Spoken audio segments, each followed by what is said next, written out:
Well, 2 weeks down the road, tabloids have had it all over. It has been all over spreading as Samantha allegedly claims her boss, the deputy solicitor at Mjeno, that is Gashirabake Christopher, harassed her. And this is her story.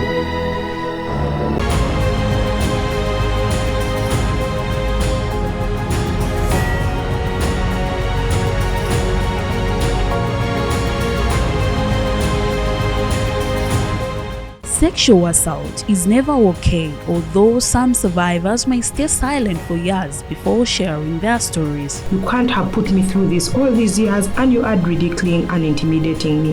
Asha, that was the day, 20th September, that I then went to the Solicitor General's office after the meeting and reported. Without support, even powerful women fail to the silence that follows a sexual assault. You have this belief that somebody can actually put you in a position that you've not been in.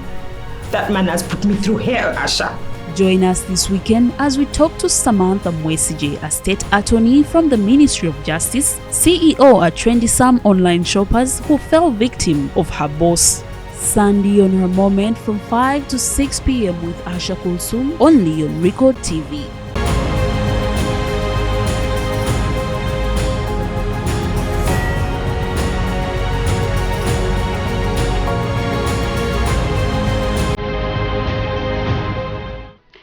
Welcome to the show, Samantha. Thank you, Asha. Good evening, viewers. As Asha has mentioned, my name is Mwesigye Samantha, a senior state attorney with the Ministry of Justice, where I have been employed since 2007. I thank you for picking an interest in my story. I'm quite aware that it broke in the media 2 weeks ago. Yes, please. And interest has been quite a lot in this story. One of the reasons why I came out was because before we go to the reasons why you came out, can we please have a brief background of who Samantha is, where Samantha comes from? We look at your education, then we get to the tough field of employment, because this is where this whole thing comes from. Yes, please. My name is Mwesigye Samantha, a senior state attorney with the Ministry of Justice, where I've been working since 2007. Okay.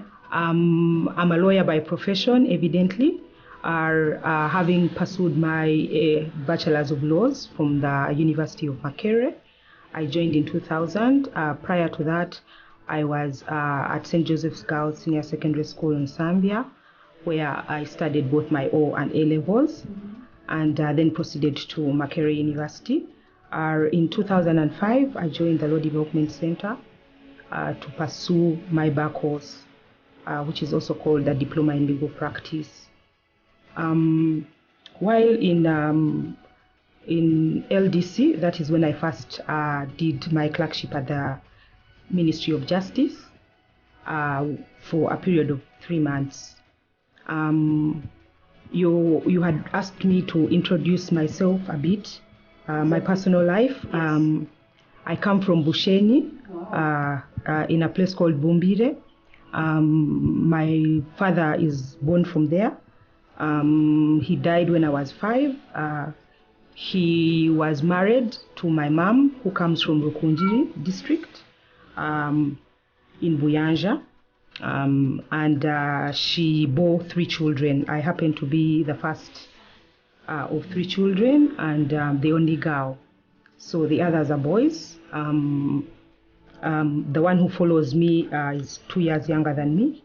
He is also a lawyer by profession, a partner in a law firm, and the one who follows him too is a lawyer, pursuing his LLB at Makerere University in second year. The reason I come with this story and the importance you brought about my background, it brings out a lot of emotion to describe the life that I have led. Exactly, that is one of the things that beat my mind, and I'm like, okay, but she's in the industry, these are lawyers we're talking about, and how come they're facing such a big challenge? We are all human, and we're all entitled to face these. So sometimes it's kind of difficult for someone to understand, because people out there are asking these same questions. They're like, oh no, hold it there. I mean, she's a lawyer. So before we get to that, let's have a little brief background of what takes you to the law school. Because it happens your brother is also a lawyer. I mean, I think as a little child, I've always wanted to be a lawyer. I cannot remember a single time in my life when I wanted to do anything else. People keep asking me if perhaps I had a dream to do, something else. But from as far back as I can remember, I've always wanted to be a lawyer. We had arguments in the home. It's something that came naturally to me. I actually remember when I went to the university, I was a private student, and I had qualified for a Bachelor of Education, and it was going to be a government-sponsored student. But it even never occurred to me that was an option. But unfortunately, at the time, my mother was cash-strapped. So I kept thinking to myself, perhaps I can do something else, do a little work and see how, but I was not willing, to pursue a Bachelor of Education. So, and little did I know that even my mother was having a battle of wits. She knew that I wouldn't do anything else and was trying to find means for me to pursue the Bachelor of Laws. So when we were about to start school, she puts up land for sale, and that was what actually she was banking on to see me through law school. So unfortunately, the person pays a deposit and then could not be able to complete payment of the land, and I was joining. So it was a whole real hassle, and I can assure you the rest of the years, 4 years down law school, were not any easier.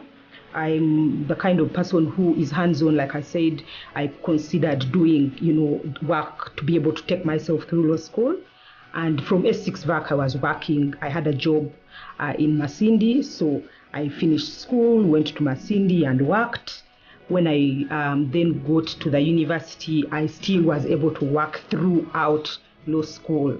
I was working for Simba Telecom, and fortunately, my duty station was in Wandegea, so I was able to actually get to class in time and balance that whole work. And so I've always been that serious, and all through law school I worked.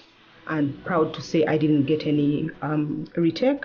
But what compelled me was the sacrifice that my mother was actually putting through. Yeah, I remember a particular instance in second year where we were doing an exam, equity and trusts. It was so hard, people walked out of an exam. You open an exam and you're thinking. So I saw all these people walk out, and I said to myself, Samantha, you have got to brave this. You know the reason you are in here. Your mother has sacrificed. So I just said, fortunately, I was a bookworm. So I sat in the exam and wrote everything I had read. Whether it made sense or it didn't make sense, I just said, you know what? I could, at the back of my mind, what was compelling me to go through it was the look at my mother's face when I told her I walked out of an exam. I can assure you, Asha, we would not be sitting across from each other. So I braved it, and I did pass that exam. Well, barely, but I did pass the exam. I'm still convinced to date that Professor Bachibinga read my exam and said, this girl has overread. Yes, so I'm convinced that really it was a sympathy mark, because it was never one of my best attempts. Yeah, but I went through law school, compelled to complete as a result of, one, the hardship that it took me to join, and secondly, there were naysayers, people who told my mother she was throwing good money after bad, the basis being that I was a girl child and would get into school and get pregnant and not even complete, how society sees everything. Yeah, how they look at us, the presumption is that being a girl, you have other options, and you'll get confused and what. So I went into law school knowing, one, that in spite of the naysayers, my mother had taken a vote of confidence in me and had decided at all costs that I would be able to pursue a law degree. And I went on to do quite well. And at the LDC, I was a government student. I also have, exams that I did. I remember particularly Evidence 1, where I was the best student in the class. So I am where I am. I can't say soul sweat, because clearly as an African society, that for a single mother, when she stands proud with a graduate, she has a whole school of people who were behind her. Yeah, and so it is that whole school that is behind me now, cheering me on and saying, I stand for your truth. So it also gives me great pleasure that you've given me the opportunity to give you at least an insight on who I am. And so when this then broke out, I had all these issues of,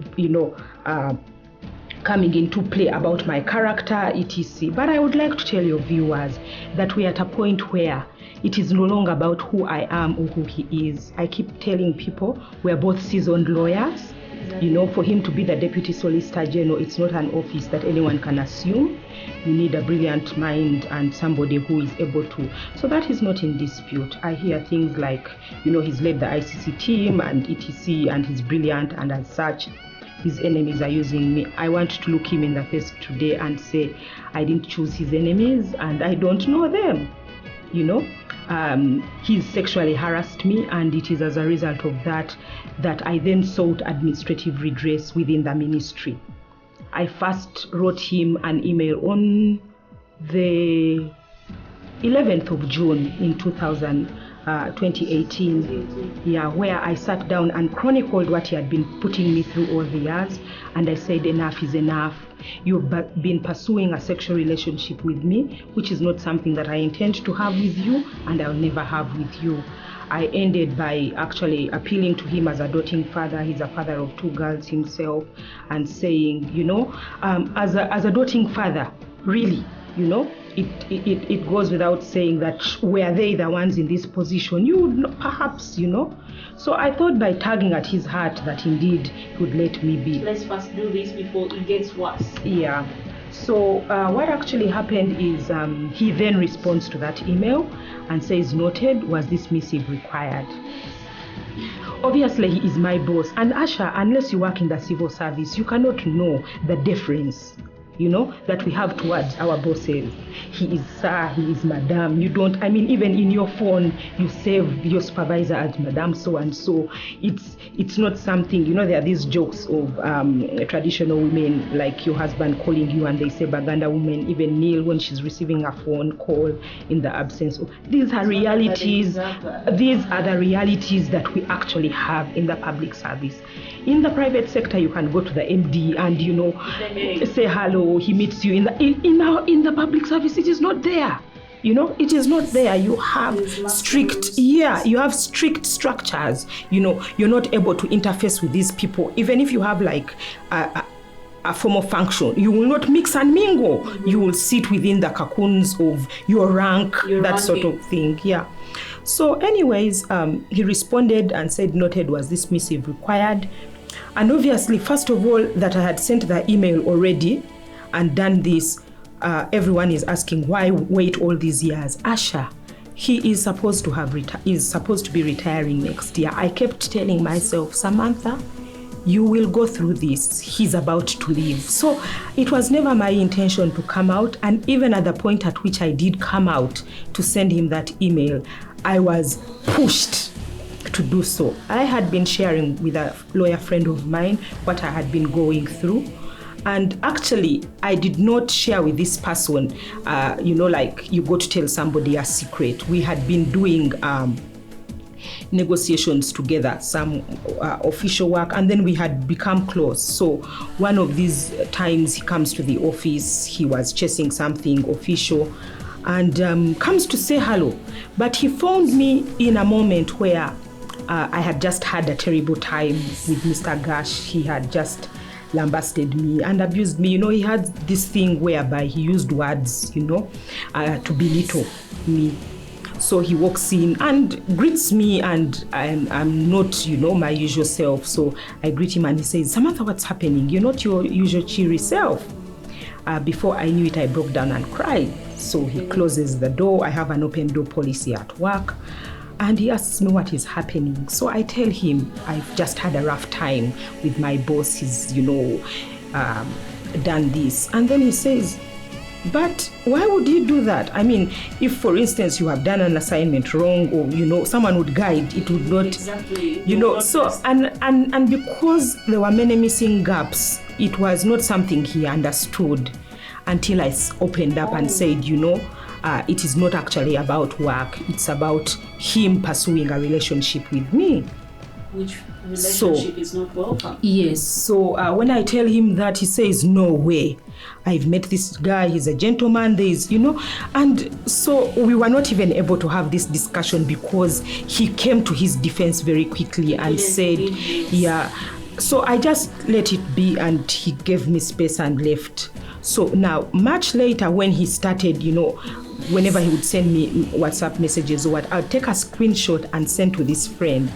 It was more a statement of, whereas you disbelieved me when I first told you, this is a reality I am living.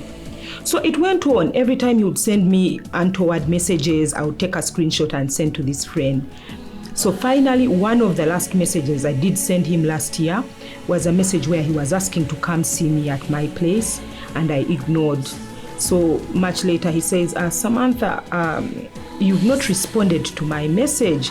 Is it unprofessional for me to ask? I said, obviously it is. So, and then he just let it at that. When we finished that conversation, I took a screenshot and sent it to that friend of mine. He immediately called me and said, Samantha, this has gone out of hand. You've got to stand up for yourself and tell him, when you ignore him, you give him false hope that indeed there may be a time when you may accept.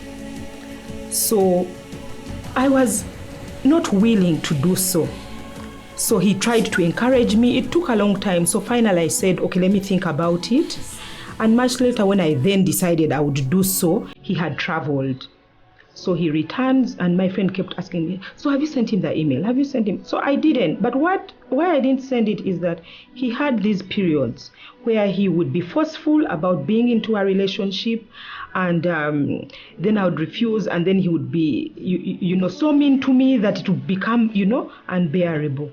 So it would get to that point where then I think he realizes he's just, overbearing, and he would withdraw. So I would have weeks of reprieve, weeks or even months where he's not saying anything. So from the point where my friend encouraged me to write to him, and the point when I actually wrote to him, there was a passing of time of about 3 months, in which time he always asked. I said, but look here, this gentleman has not said anything in this time. I can't just wake up and start writing to him an email saying, leave me alone, when indeed he's left me alone. So it's going to look like, I am missing the advances, and I'm reminding him to harass me. Okay. So what actually happened is that early last year, I had done an assignment with the Honorable Attorney General, and his secretary had shared my number with his bodyguard. So we were supposed to meet at the summit in Munyonyo, and I passed on documents for him to attend the summit. So the bodyguard calls me and tells me they are on their way. So after that incident, everything, I pass on the documents. It is 2 weeks later, his bodyguard sends me a WhatsApp messages advancing his interests towards me. I read it. I was quite upset, Asha. I said, what does this guy take me for? So I didn't respond because, we are not at the same level. So, and to his credit, he got the message and did not, send any other messages, because I first left it, I think, after he sent the message like a week or two, then later blocked him.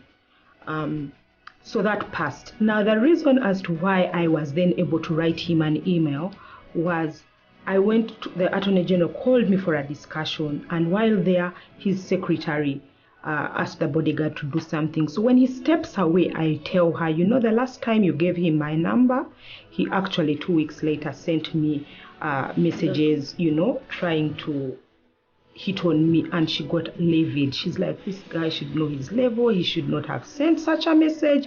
So I tell her, no, Jennifer, I resolved it, as in he got the message. I did not respond, and he did not send any other.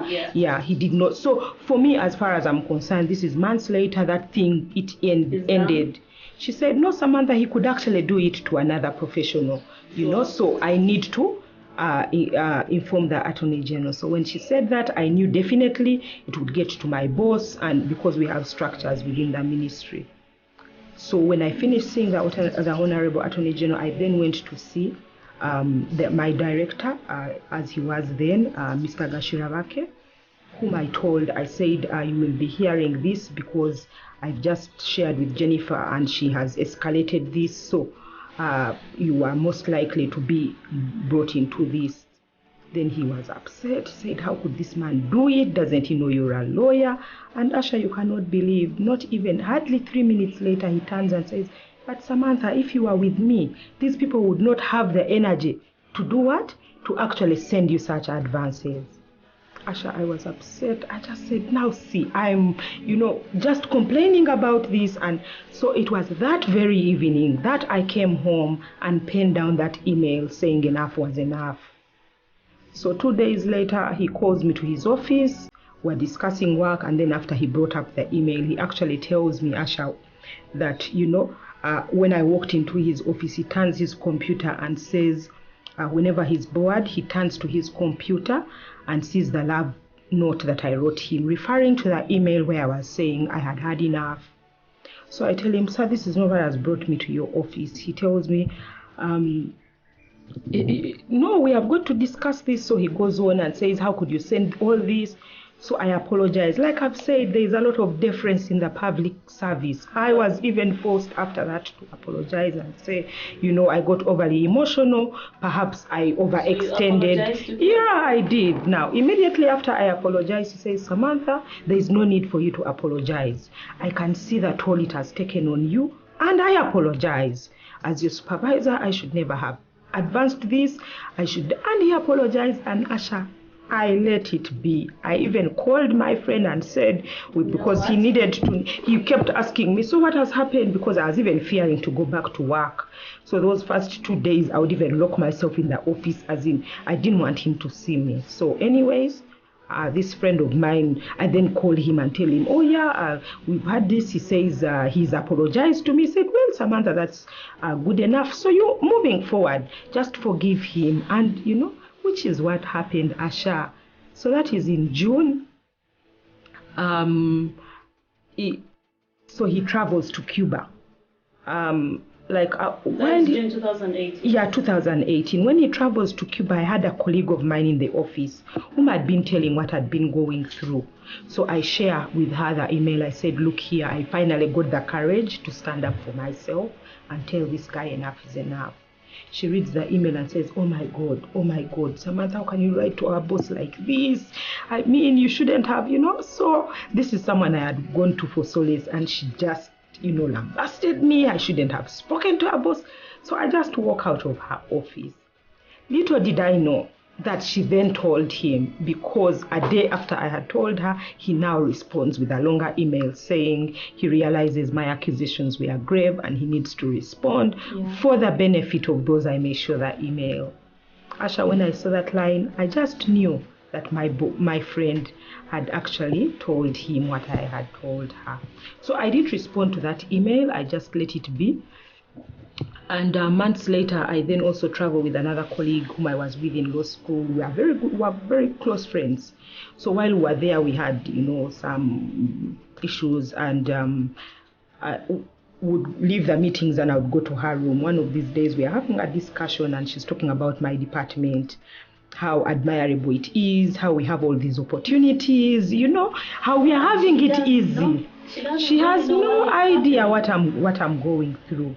So as we are having this discussion, I break down and cry, and she freaks out. She says, Samantha, what has happened? We're having this. What have I done to you? She panics. And then I tell her, I say, Alene, you people see us move, smiling. You never know. Yeah. What we are what is weighing us down. So anyway, I tell her, and she says, no way, this guy cannot do this. So this is somebody, when you see him, he is a professional, he pulls it off so well, So even I coming, it was not something I did lightly. It was not something I did lightly. So anyway, when she tells me there is no way, I just get the email and I show her. She also had the same response of, oh my God, how can you write to our boss like this? Like, I'm telling you, the oh my God is more for the difference. These people are like demigods, you never, so for me to have written and something like that. But actually the question is that if I had intended, if it were malicious or what, I could have written that complaint, or I could have gone to the press and said, I'm being harassed. You see, I didn't have to face him.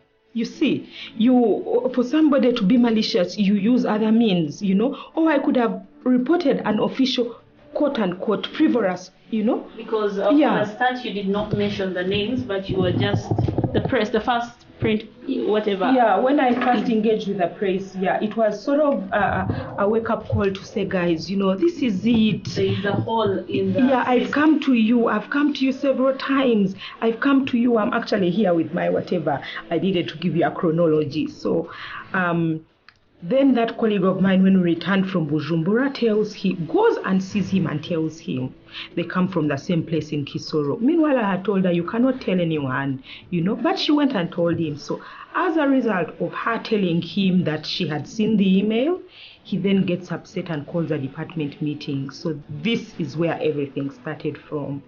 Asha, in that department meeting, he made me a subject of conversation. He ridiculed me. He intimidated me. He was, it was bad. This is a meeting where we had people, my colleagues, secretaries, and he made me read the email that I had written to him. He first asked me if I had it, and I said no. So he chose to paraphrase, and when he started on a wrong note, I said, no, I have it, so I chose to read it. But before I did, I told him, look here, sir, there are very many formal avenues. In the event you felt I was falsely accusing you, you should have invoked those other avenues, other than calling me before my colleagues and embarrassing me. He tells me, he says, Samantha, this is a forum I've chosen to use. You can use any forum you want. So anyway, like I said, meanwhile, I'd been late for that meeting because I hadn't decided whether I should go, because previously they had scheduled 2 meetings, which then got cancelled because I was unavailable. So I got suspicious when the turn of events was a meeting cannot be held in my absence. That is when I got a sense that perhaps the meeting was about me. So I had decided not to attend, but on second thought, I said, in my absence, I won't be able to defend myself. Asha, when I walked into that meeting 40 minutes later, the whole room, people turned to me with this other hostility. And I'm wondering, what's going on? Yeah. So in my absence, he had decided to paint me black and mention that I'm always in his office reporting my colleagues as being corrupt. So he tried to alienate me. Yeah. He tried to alienate me against my colleagues. So I find this hostility, and I don't know, I'm just thinking, I've always been alone, I don't really do groups and all. So I said, I'm not going to have whatever is going on weigh me down. So it was after the meeting that I learned that that's the strategy he had used. Meanwhile, he was misinterpreting or choosing to use one of the paragraphs in my email to him where I had had a discussion with somebody about whether I would receive a pay rise, and I said, and I was told no. And I said, this time you guys, we've had enough. We are going to strike. And I was told, well, we know you guys don't thrive on salary. You thrive on trips and on bribes. And I'm like, what? So the person who was telling me, this was the beginning of the financial year of 2018. And I'm like, we had just been in the financial year, I think like 5 days. And I'm like, well, when you say trips, as in the whole financial year last year didn't go anywhere. And then he says, what do you mean? As in, there are so many opportunities, why wouldn't you be able to benefit? And he asks, what did you do to your boss? that would have been an opening for me to then be able to tell this person that, look here, this is what I'm going through. But I just smiled through it and I said, I think he's just not gotten the opportunity to get to me. You get it? So I've been through a lot. I was victimized. So when I hear things like people say, I came out because I was not getting a benefit, that I was not having trips, I laugh. Because like I've this said... This is said by your colleagues? No, as in the media. I think he has people whom he's using as propaganda to try and paint me black. And so one of the things that I've heard is that it was a result of my disgruntlement for not being able to have opportunities to travel that I came out. But they've got to pick a narrative and stick with it. Others are saying I actually have been benefiting and traveling, and I have. But it is as a result, and it is as a result of who I am. I go onto the internet, Asha, as a government lawyer. There's so many opportunities out there. Other governments train us. I have trained immensely from this government. But it is because of seeking out these opportunities. So you'll be able to get people, they'll fund you for a course, a week, 2 weeks, all expenses paid, accommodation, ticket, etc. And you come back, you will not get any money out of it, but it will be a reprieve from the experience I'm having in the office. So then I hear that's why I came out. And it's really laughable, Let them pick a narrative and stick to it. With the forum, how did it end up? Because the meeting, so that meeting, while he did all that, he made me read that letter, and that is when I lost it, Asha. I said, sir, you put me through a lot all these years. I cannot imagine. How many years are we talking about? We are talking about since 2005, but 2005, it was just during clerkship, it's 3 months, and because you're not officially there, it's just a training opportunity. You don't meet someone daily, so he has time in the week where he can call you and then give you guidelines on what you missed on the assignment, that sort of thing. So we didn't interface much then, and so until I then joined in 2007, and even then my narrative starts in 2009, because at the time at which I joined, he was the lead government negotiator for the Lord Resistance Army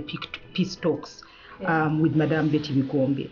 So all that period, it was not, even if he was like on paper my official supervisor, he was never into, so someone else was doing that. Stepping in for him. Yeah, so then my narrative comes in 2009 when he's fully back, and it was an issue of, it was now an full-blown onslaught where he would always, be asking me out to lunch, asking to take me to a lodge to have sex with me, sending me all these manner of messages. And so he first, at that time, sat me down and said, you know what, Samantha, because before that it was just covert, making statements, and I would ignore. So this time he says, Samantha, I've been telling you what is close to my heart, you're ignoring me, you don't respond. So he says, and I know, at least then when you were, meaning when I was at LDC, I was young.